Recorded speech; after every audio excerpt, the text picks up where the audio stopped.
Hello and welcome to another episode of Primetime. And this week, again, I'm delighted to present a mentor episode to all of you. I have a very special person today, somebody I've known for a number of years. She's a much sought after, very well known, renowned artist, Chetnaa. And Chetnaa is somebody who perhaps discovered or at least acted on her passion relatively late in life and chucked up everything else, studied that particular field of interest, and then went on to become and realize her passion and manifest it as a profession. And as I often say, there is neither an expiry date to discovering your passion nor acting on it. And she's the embodiment of that. So let's welcome Chetnaa onto the show. Welcome, Chetnaa. Thank you so much, Kartik. Thank you so much. And that was a wonderful introduction. I couldn't have done it better. So thank you for having me on your It's, episode. it's, it's Wonderful. my pleasure entirely. So let's get right into it. Tell us a little bit about your growing up years, your childhood. I hail from Delhi, and my childhood relatively was, I think it was a beautiful childhood, like many of us. Grew up in one of the best parts of Delhi and I had a wonderful schooling years. And I come from a family of publishers. My grandparents and my father were into publishing books, essentially related to mythology and history and geography. So we were always surrounded with books. So we had a wonderful childhood. Yes. Okay, that's lovely to hear. What I'm also trying to understand and get an insight into is what role, if at all, did any kind of art play in your childhood? What was your exposure to the arts, if any, and in what ways? Um, I would say that we did not have much exposure in terms of what I'm doing now, or because hailing from a business family, you have these set path, like, okay, you're from a business family, probably you might join the family business or not. But surprisingly, like, both me and my brother, we decided that we don't want to be a part of it, and we went on to carve our own journeys. And I, for one, like, I did a regular commerce with maths in school and went on to do my BCom as well. I thought that would help me somewhere, which it did. And it was much later in life I decided, okay, this is not my cup of tea, when I especially started working also. And Let me interrupt you very quickly, and we'll come to that all transition right, in detail later. But I right. also want to understand much earlier than that, perhaps at school during your growing up years. Did you indulge in art at all? Like, were you somebody who drew at school or anything of that sort? Not much. Though I Okay. was involved, I did have that artistic bend, but Mm-hmm. it did not get the right kind of nurturing at the right time. We Okay. did have a brilliant art department in our school. I was going for all these competitions, Camel and other inter-school competitions, but I never paid much heed to it. I Mm-hmm. did not realize that this could be a career option as well. So Okay. even at home, and there's nobody in my house who was related to arts or was inclined towards it. I mean, it was quite a surprise that I decided to take this as a career. Okay, so then let us indeed move to that later stage where I believe you studied your BCom and you were working in a professional capacity in the corporate world. So tell us briefly a little bit about that, and more importantly and more in detail about when the switch happened, or when did it come to you that, listen, what the hell am I doing with myself, and this is not what I want. So I think I was still in my first year college. I was doing BCom, and all the while, like, even after my 12th, like, both me and my brother had this in us that we want to be independent. We don't want to be dependent on anyone. So I started working in my second year of college. I did my BCom through correspondence then, and I was working in a business intelligence firm.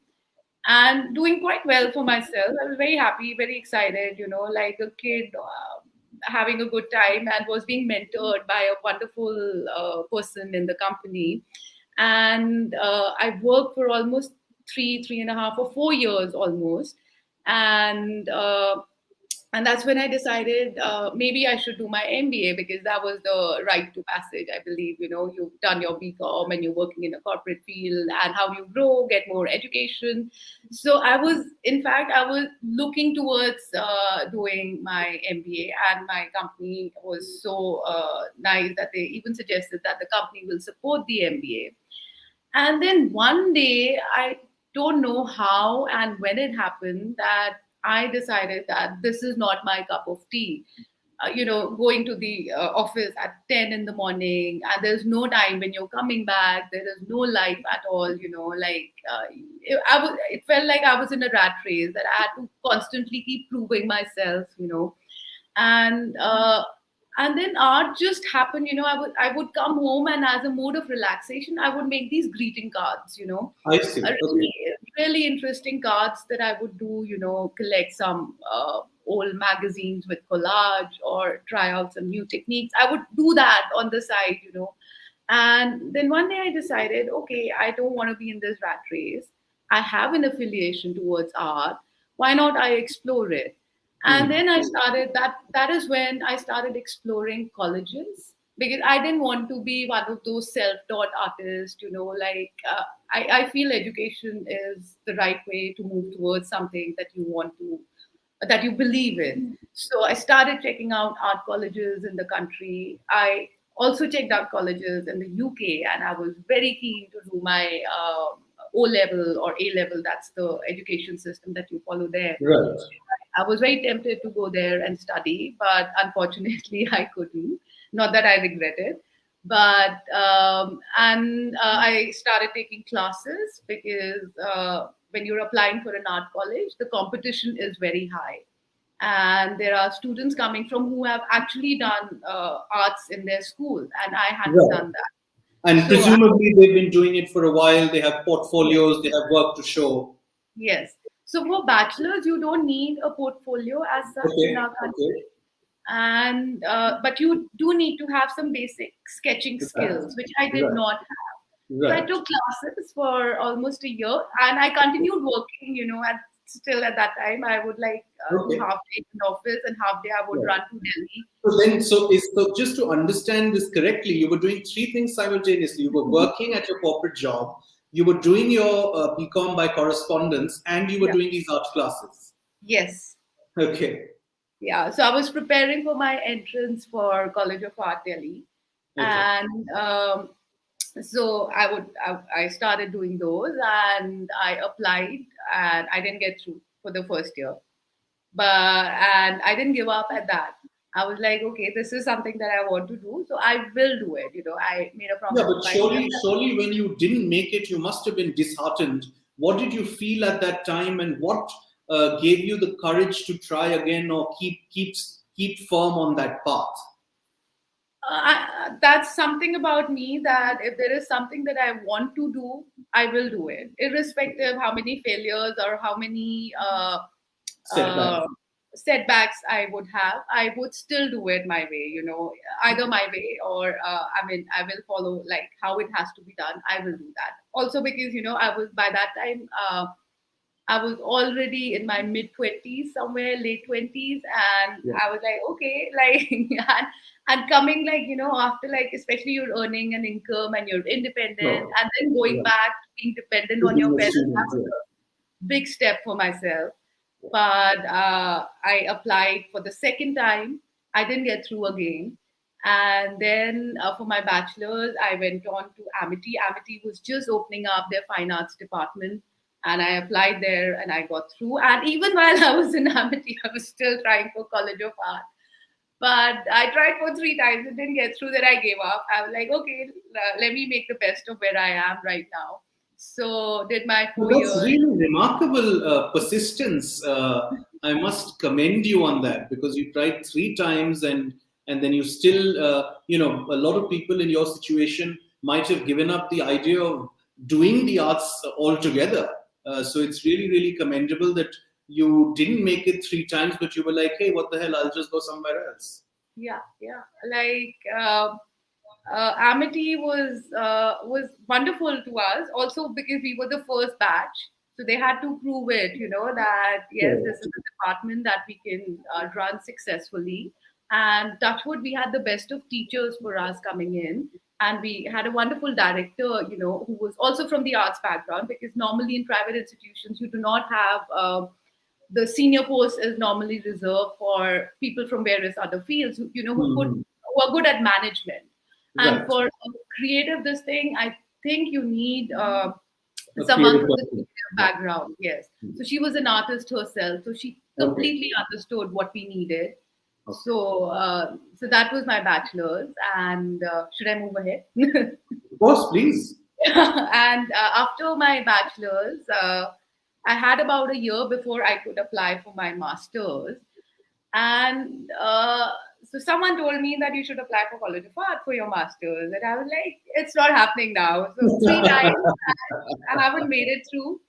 I doubt that I'll make through College of Art for my master's, where there are only 10 students that are selected out of, say, about 4 or 5 entries that come for painting. And that's like a proper interview. That's when they check your portfolio.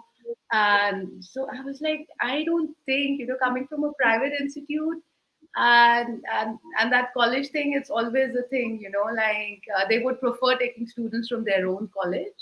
Also, because only out of 10 seats, I think only 6 are for general category. Okay. So it makes it even more tougher for someone like Sure. me. Sure. So Let me quickly come in here. I'm sorry to interrupt again and again.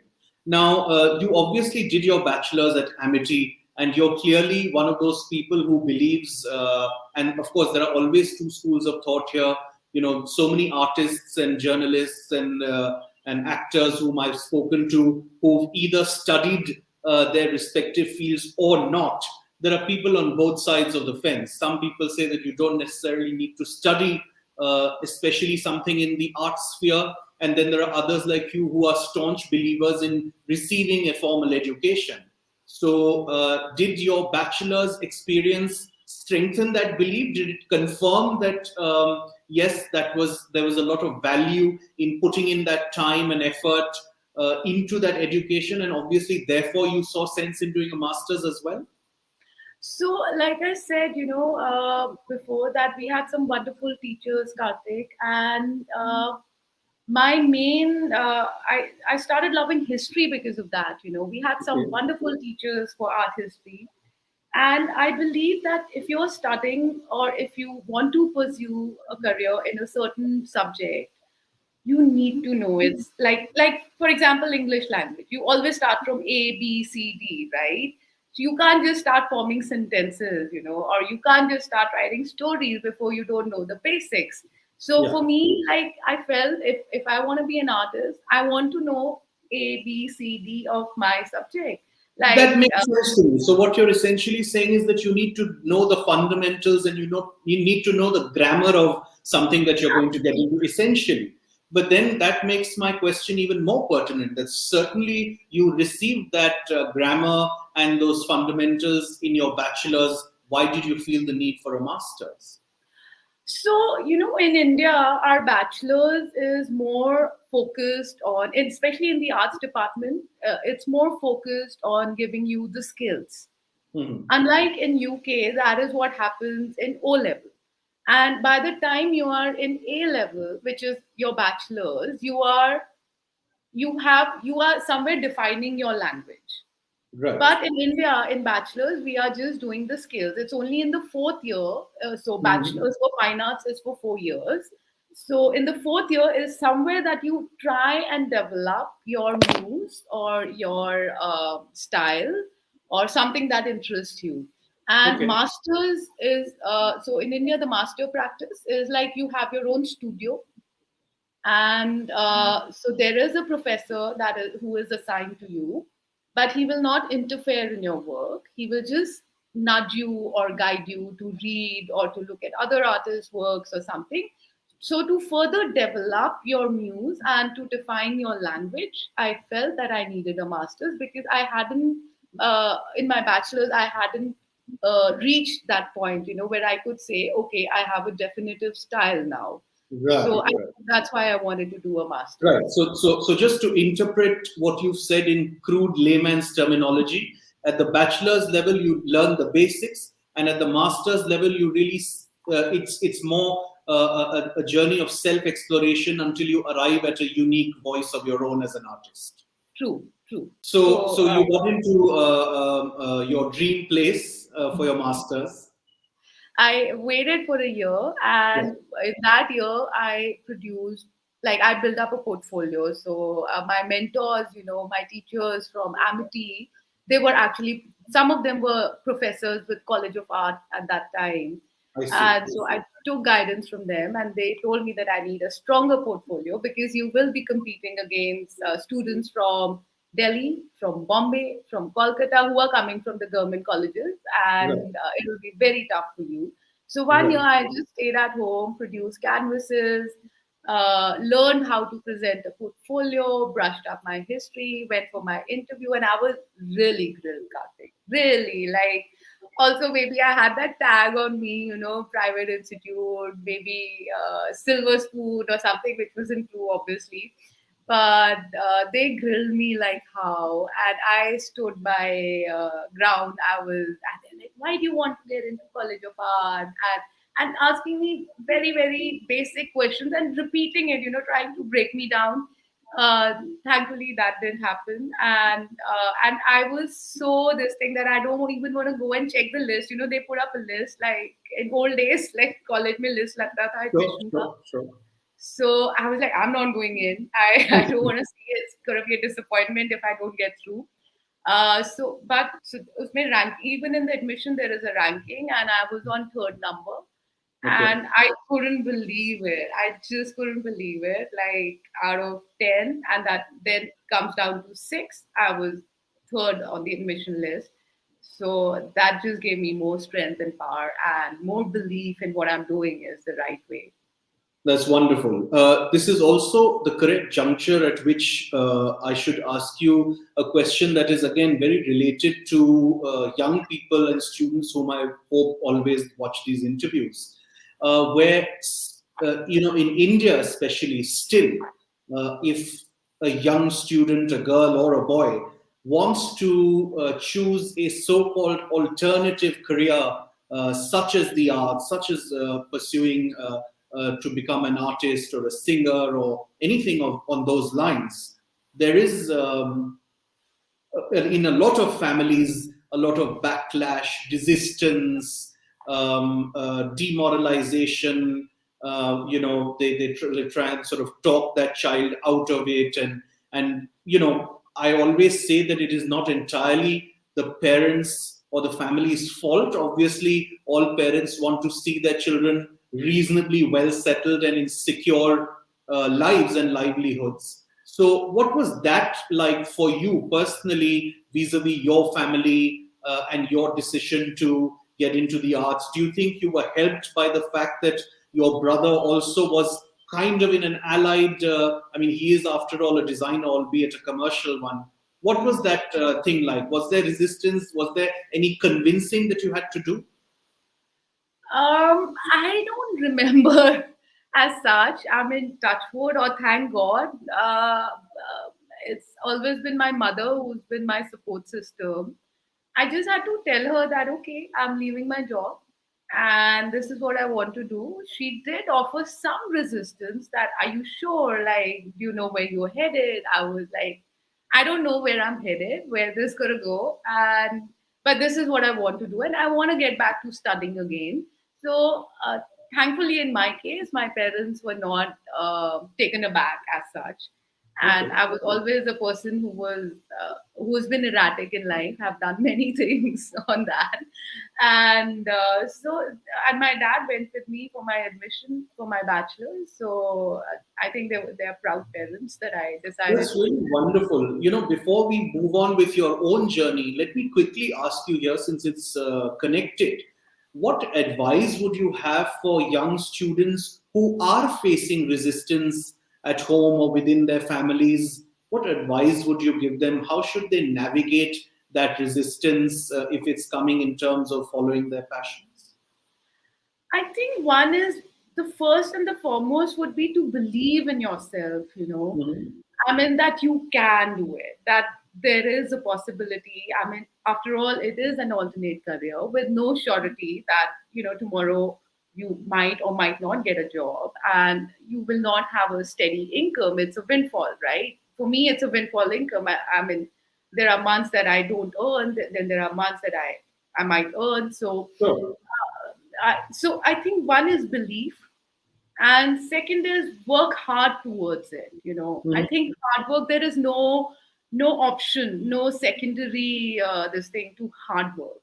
You Mhm. have to work hard, and once you trust in yourself, your parents will see that, okay, the kid is determined and we just need to support it. Like, and today with so many avenues and parents also being so well informed, about these careers, thanks to the internet and thanks to educators like yourself, I think parents are also very open now. They're not forcing their kids to follow dedicated like engineering or be a doctor or something. So the cliched jobs are like, uh, maybe in some families, yes, they still do Yeah, believe. well, I think also perhaps in larger cities, people are now much more open, and it's sort of catching up in other relatively smaller towns and Yeah, cities. yeah. Okay, wonderful.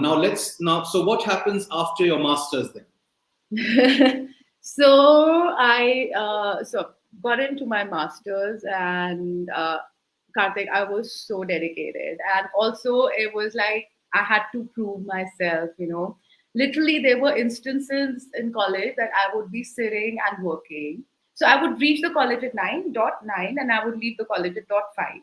I barely did, the sitting around with my friends or canteen mein baithe hain, chai pee rahe hain, whatever. I never did that because it was always in my head. I have to prove myself, and like I said, there were instances. They were, they would come. There were like bunch of kids would come to the class and they would point out at me. Yeah, this she's the one from Amity, which was like a big deal. Someone from Amity coming into College of Art, like I think in my first year, when I found out that I want to follow a certain language, I went up and produced about 300 works. And every year you have a display of, at the end of the semester, like both the semesters, you have a Right. display of your works. So I took up half the room of the studio. Like we were four people in one studio. I took half of it, and there were 300 drawings on the wall. Like, Wow. they're like, you did all this. I was like, yeah, while you were having chai, I was doing this. So, so that I think my master's was a wonderful experience. Had a wonderful professor, and now that I think of it, he was a student of the artist I admire the most, and that really he really pushed me into following what I want. And until date, people are quite because I work in abstraction, my minimal language, and coming from College of Art and working in that is also quite a thing. They're like, you from College of Art and you're doing abstraction, how's that even possible? So like I've faced so many questions and so many challenges all throughout, but that doesn't affect me anymore. But yeah. Okay, and then tell us a little bit about how the Glenfiddich Award came about. How did that whole thing happen? So 2010-11, I finished my master's, and I was a practicing artist. I did not have a studio space at that time, but I was working from my house only. Had a separate corner in my house where I would work from. And I was showing, like, doing group shows and everything with peers, and with some galleries also, and wasn't there yet at that time. And then 2014, somebody told me, like, okay, I started working in a school also on a part-time basis right after my masters. And so there was a fellow artist teacher over there who told me that there is an opening for this award. I was like, Acha, I mean, the name sounded pretty funny because it's a Best College Art with Glenfiddich. So that's Best College Art is the Indian site which uh, Right. connected to Glenfiddich, and they offered this award. I wasn't very sure of it. Like, should I apply for it? Should I not? But he's like, just go for it. You know, he was one of the third finalists on for that. So I just applied, and one day I get a call that your works have been selected, and so you need to send the works, and we'll call you again for the interview. I was like, okay. So I sent my works, and then I got the call for the interview as well. So the display was at the Oberoi, Gurgaon, and there used to be a gallery there called the Nature Mode. That is one of India's uh, good galleries, like one of the top galleries. And I went for my interview. I was so nervous, so nervous. Also, I was like thinking, what will they ask me? Because the interviewees were there were about 10 people who were in the jury, and Okay. all of them, like some of them were collectors, some of them, part of them was a professor, and then of course there was Andy from Scotland, who was the artist in residence director from Glenfiddich, and then there were artists, very senior artists. Like, okay, they might ask me something from history. So while I'm like waiting there, waiting for my turn, I'm reading about minimalism. I'm just brushing my facts, and I went in, and I think I had fun in the interview. I was like, okay, forget it. Like, let's not talk about my history facts. Let's just be honest of who I am and what these works represent. And I had a good time with the jury. And even though we were five of us who were selected for this out of, I think, 800 entries they got, Wow. and they were very sure of this one person whose artworks were very nice, of him getting the award, because most of the jury members knew him, so they thought, like, kind of affection, whatever.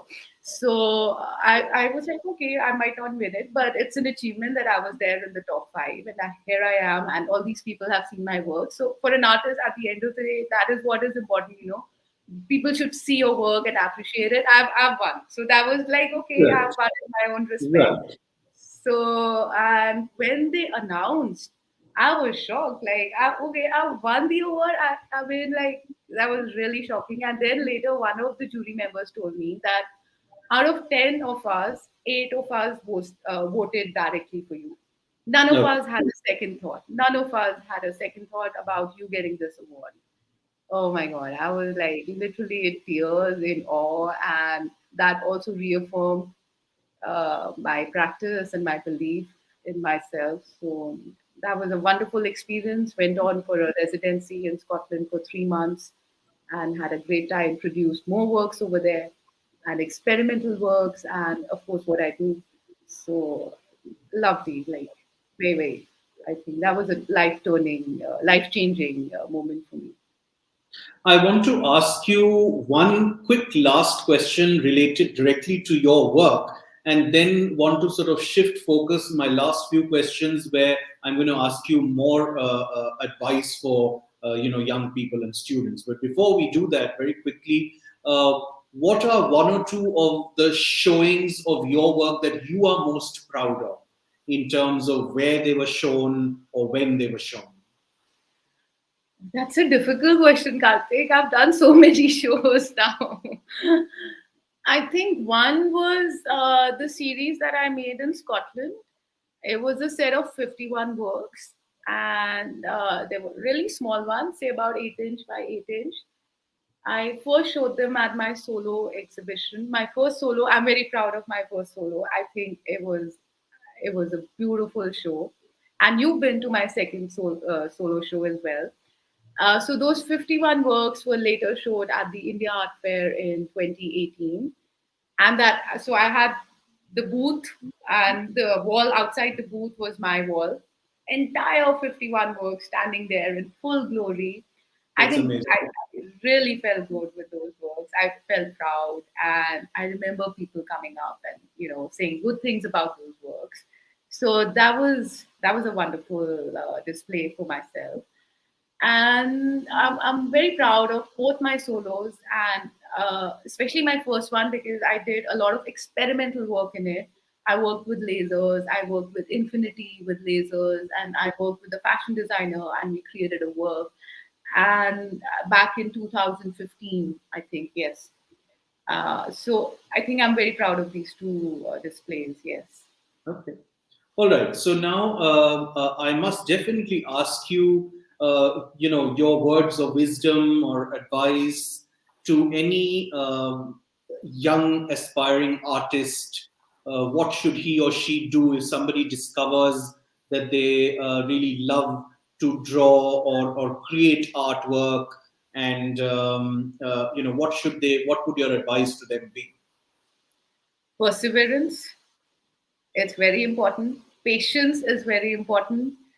And don't think you'll arrive, like essay. It's not going to happen overnight, like be it a gallery or a collector or a buyer would only invest in you if they see your journey, that you have been persistent, over the years. You have to keep telling yourself, irrespective, I have to create works. The more you will create, the better you will get at it. And art is something, I think it's more like a meditation. The more you do it, more calm and more peaceful you get. Exactly with art, आप जितना करोगे, it'll enhance you as a person, and it'll enhance your work, and it'll enhance your knowledge. If somebody asks you any question regarding your art, you can answer it like that. Like, it's very important. And keep still. It's okay. Your day will come. And that's what I keep telling myself. Abhi aayega, So and just believe in yourself. I think that's I've been saying this throughout our conversation, I guess, that belief, self-belief is very, very important. Well, I sort of know the answer to the next one, but what if somebody has suddenly realized or had an epiphany and discovered their passion a little late in life? What would you say to that person? Just go ahead. Just go ahead. If you feel this is it, then don't think twice. I think trust your heart. That's what I did. I've been talking to a lot of senior authors, journalists, both online as well as offline. And they tell me that it's also a good idea, perhaps, to have some sort of a day job, like, for example, an author to be an English, a literature professor or a writing professor somewhere, and to have this allied, secure day job, and along with that, keep expanding your own work and your own portfolio. Would Is that something that you subscribe to and would advise? I think in my case, Karthik, maybe I had a little support system Okay, from my family. right, So, and also after doing my bachelor's and master's from a government college, my needs became very minimal also, that I didn't feel the need that I have to buy all these expensive things or whatever. right. But I could sustain myself. But yes, I wouldn't say for an artist, for essentially a painter, like Mhm. art has also many genres. Sure, of So course. for a painter, if you want to be seriously into painting, either you are really good at managing your time, that you can do a day job and then come back home and work. Mhm. Some people are able to do that. Right, right. I for one, I do not. I cannot do that. I Okay, was from the beginning. I was like, if at all I have to work, it has to be on a visiting basis. right, So far, I've taught in schools, I've taught in colleges, and with an architecture college and everything. It has always been once or twice in a week, and right, that gave me enough independence to support my right. practice. Like, Fair enough.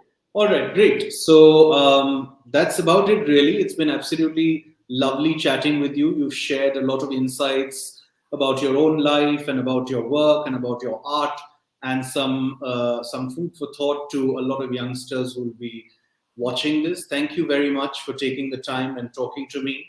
All the best, and hopefully, I'll see you soon. yes, Karthik, thank you so much for having me on your show. It was, and I hope that we are able to deliver what you're expecting to, and we inspire more students and more young minds, or even people who are in their midlife or mid age, that they get inspired and do what they want to do. I certainly hope so. Thank you. Yes, thank you.